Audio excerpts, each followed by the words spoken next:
journal. Oh, interesting.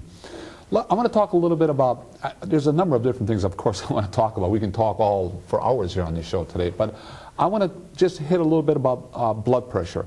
I know there's so many people out there that have high blood pressure, high cholesterol, what have you. What research have you done, as an example, addressing high blood pressure issues? I mean, what have you done, or what results have you seen? Yeah, my research involves reviewing a lot of other research, number one. And number two, it involves actually trying to study the effects of chiropractic care on patients with high blood pressure. And I recently finished a pilot study on this. But a pilot study is really just setting the stage. We're really not to the point where a randomized controlled trial is about to happen. We're first getting our feet wet, so to speak. We're trying to figure out that we can do such a study in a chiropractor's office. So that's what I've done so far, but part of my research has involved trying to understand high blood pressure and why it occurs and how the nervous system affects it. So we have to kind of take a step back for a moment and look at this whole subject. There's 50 million people with high blood pressure in America. That's a lot of people. So, and as you age, more and more people get high blood pressure, and high blood pressure is a very significant problem because even if your blood pressure is a little bit elevated, you substantially increase your risk for getting a stroke, for having disorders like congestive heart failure and even heart disease. And so these problems cause a sizable majority of the deaths in the U.S. and around the world as well. So it's a major public health problem, this high blood pressure elevation. And high blood pressure is normally treated in medical circles with medications. And these would be things like diuretics, which might lower your blood volume, have you secrete more urine, and thereby lower your volume and lower your pressure, and other drugs that might influence the nervous system, specifically the sympathetic nervous system. And what we see in high blood pressure is really an overactive sympathetic nervous system. Okay. And so it's that kind of approach to look at the nervous system that the chiropractor takes in managing a patient with this particular problem. Interesting. I want to talk a little bit about, I know you do so much research in the chiropractic profession, and I know you research other journals also and do a lot of comparative studies. What seems to be going on right now as far as the new trend in chiropractic, or what kind of research are you doing right now, or what should we know about, or what should the viewers know about, the public know about, that we're doing right now in chiropractic for the betterment of the patient? Right. Well, I first should kind of describe this research effort and group and how many people are really involved. And we're really talking about less than 100 people worldwide that are engaged in chiropractic research. So it's really a small group of people. And the reason is because the chiropractic profession is relatively unknown outside the U.S., but still it's relatively small compared to how many medical doctors there are. Sure.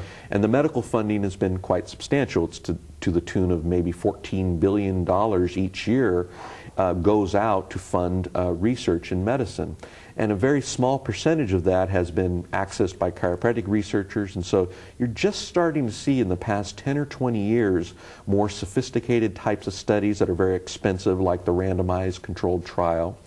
And we're starting to see studies like that. And there are a number of studies that have come out, one on this colic issue, but also other studies revolving around children. One is this idea of ear infections and how children under chiropractic care might do better in terms of ear symptoms and ear infections. The common term is otitis media, or the medical term for that.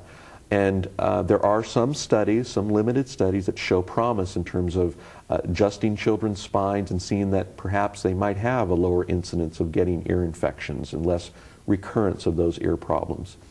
But really, the amount of research going on is small in the child area compared to the adult area, and you see most of the focus on adults. And there are studies on low back pain that have looked at severe low back problems, moderate low back problems, people with sciatica, and comparing chiropractic care head-to-head with things like physical therapy, comparing them head-to-head with certain medical procedures like taking non-steroidal anti-inflammatory drugs like ibuprofen or Motrin or something like that. So there's information relating to different diseases and how people fare under chiropractic compared to medical methods. And there's also studies that really try to get at what's happening at the spine. Okay. Some of these things might not be as obvious to your viewers in terms of importance, but things like range of motion, for example. We know that mobility is important to the function of the spine, but we really need solid evidence that getting adjustments, doing your exercises, etc., really does influence the motion of the spine. Other studies are looking at how chiropractic care might influence the nervous system, where they monitor different nerves throughout the body, the spine is adjusted, and trying to see how this might affect nervous system activity in the body. Okay. Now let's talk a little bit about the chiropractic profession in general. The way I understand it, there's quite a few different techniques in chiropractic today, and I understand some chiropractors using some modalities, and some are just doing pure chiropractic. What is the difference between that? Because I understand that physical therapy, as an example, might not be as effective as, say, as a pure chiropractic adjustment. Can we define a little bit about that, talk about the differences just for a moment? Yeah, it's real interesting because the public perceives chiropractic as this one sort of homogeneous thing. Mm-hmm.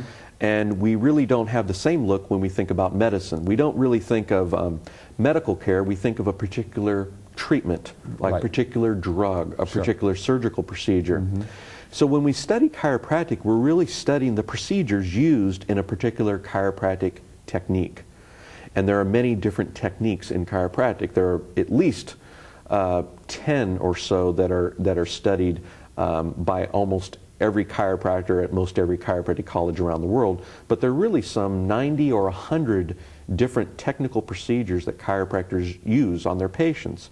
So we really have to kind of separate chiropractic from what a chiropractor does, which is a particular technical approach. And what I see exciting is we're going to see research that's going to compare different techniques head to head to see what is best for the patient. Okay. And there are many different adjustive techniques, and then there are things that are outside of chiropractic that chiropractors might do because the law allows them to do it, ranging from physical therapy to acupuncture to certain nutritional things that chiropractors might employ in what they do. But there are a lot of different technical procedures that have really not been tested head to head. So in our beginning stages of research, we first kind of want to know, does chiropractic work, yes or no, but really how to make it work better. What procedures are going to be best for this particular patient in this situation, and what will give them the best quality of life after we apply those procedures. And that's what I think we're going to see in the next couple of years, is really head-to-head trials where we compare. The analogy in medicine would be compare one drug to another drug, okay, and this sort of thing. And this is what we'd see in chiropractic, is compare one technical procedure to another. Okay, I know I use the Gonstead system myself in chiropractic today, and that's all I've ever used was the Gonstead system. And we get really, really good results as far as low back problems or shoulder problems or a number of different disorders. And what about, let's talk about, say, this Gonstead system, say, and treating back problems, say, versus physical therapies. We're not trying to have a debate here, but but I mean, Well, in terms of physical therapy, we're talking here about things like ultrasound and muscular stimulation, electrical stimulation. These types of procedures really don't have much scientific evidence. Okay. There was a major review of research that looked at back problems, and it looked at all the different treatments, and this was published by the U.S. government back in 1994, and it really took a hard look at chiropractic and more specifically manipulation, I guess, which might be done by an osteopath or a medical doctor as well as a chiropractor, but also looked at things like ultrasound, and it found that there really isn't scientific evidence to back up the claims relating to these things. And so really there isn't good science behind a lot of procedures like ultrasound and nerve stimulation. They don't really seem to help back problems. At least the evidence doesn't really show that at this point. So I think what we're going to see in chiropractic is probably a trend towards moving away from those modalities, much more so than we have in the past, and perhaps restrictions in getting reimbursed for some of those treatments.